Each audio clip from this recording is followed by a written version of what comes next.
My name is Patrick Altes. I'm artist represented by L'Art Gallery, and I've had the great honor of being chosen to be part of the Art16 with this fantastic gallery.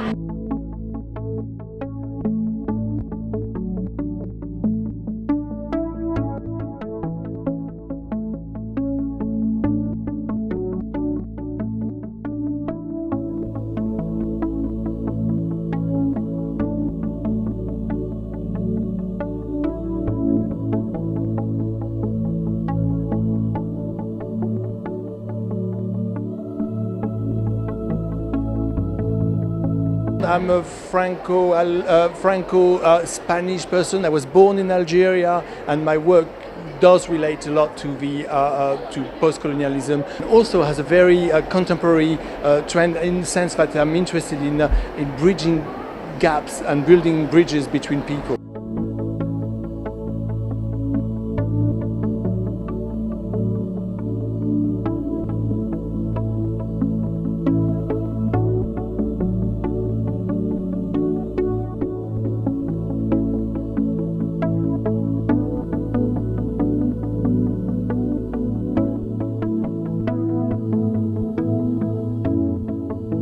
Ultimo Suspiro del Moro, and it's about well, the background behind it. It's a bit historical. It's basically the last time the king of Andalusian Empire, the Arab king of Andalusian Empire, had to leave his kingdom and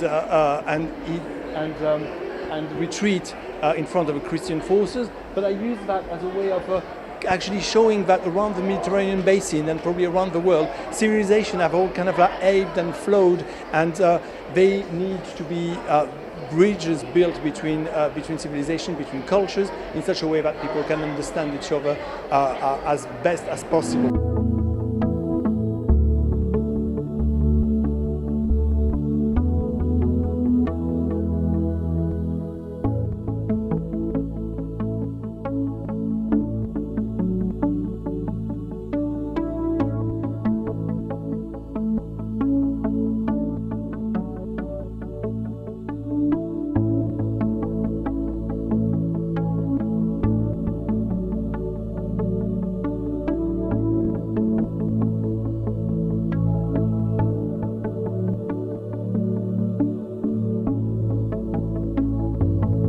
Another painting is a bit from an earlier period, but not that much. It's called Hanging Gardens of Babylon, and I like this painting in the sense that it refers to the Hanging Gardens of Babylon, a mythical place that does not exist anymore, but that has in the human psyche a great importance as a place of beauty, of delight, of civilization.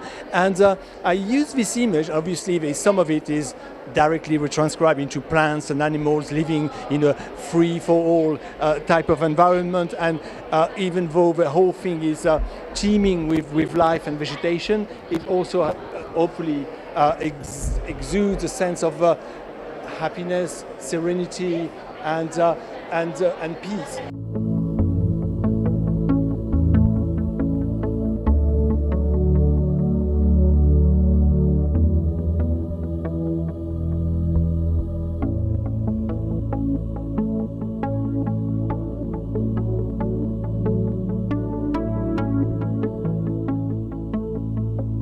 This one has got a bit of a history. I mean, first of all, I probably could say that I did a master's at the University of Brighton not too long ago, and after that, more recently, I did a one-year residency funded by the Liverhume Trust at the University of Portsmouth, and the whole purpose of the residency was to work on post-colonialism.